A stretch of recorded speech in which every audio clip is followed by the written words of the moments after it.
what is real will prosper.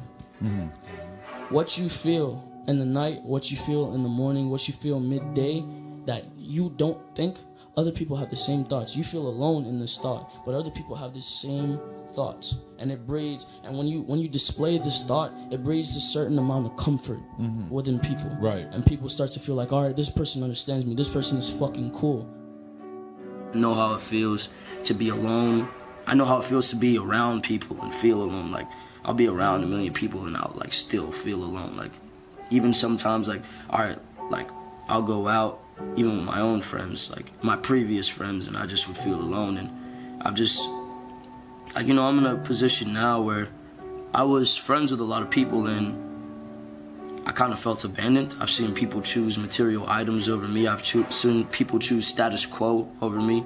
I've seen people like when you give them ultimatums, they just choose everything besides you. So I've just been placed in situations that are very heartbreaking as far as like people, period. So, and they disappoint me. It makes me feel horrible, and it takes my very soul out of me. It breaks my fucking heart. So I don't know, man. It's hard to explain. It's hard to explain. When you know what it feels like to feel for somebody, and when you have this genuine feeling that you get from somebody, and you make that person your source of happiness, obviously it becomes like they become your drug. You know what I'm saying? This girl became like my drug.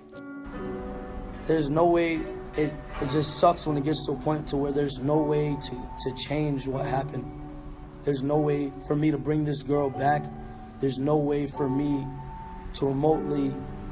It just sucks when it gets to the point to where you can't do anything.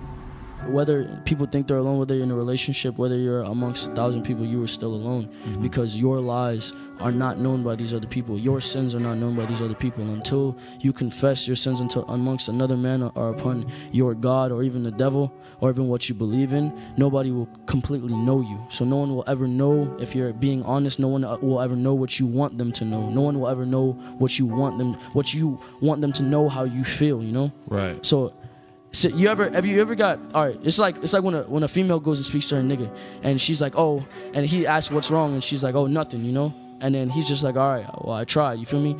That's not the response you want. Right. That made you feel alone, because you feel like this nigga don't care enough to hear what the fuck you talking about, you feel me? So then you get this feeling of being alone, even though you're in a relationship at that. Right. So my thing is, like, I've sinned so much, I've done so much, I've seen so much, and I know what others don't know about me or about this world at that, and it's being alone. So you feel alone because you don't have anybody who truly understands everything that you've been through?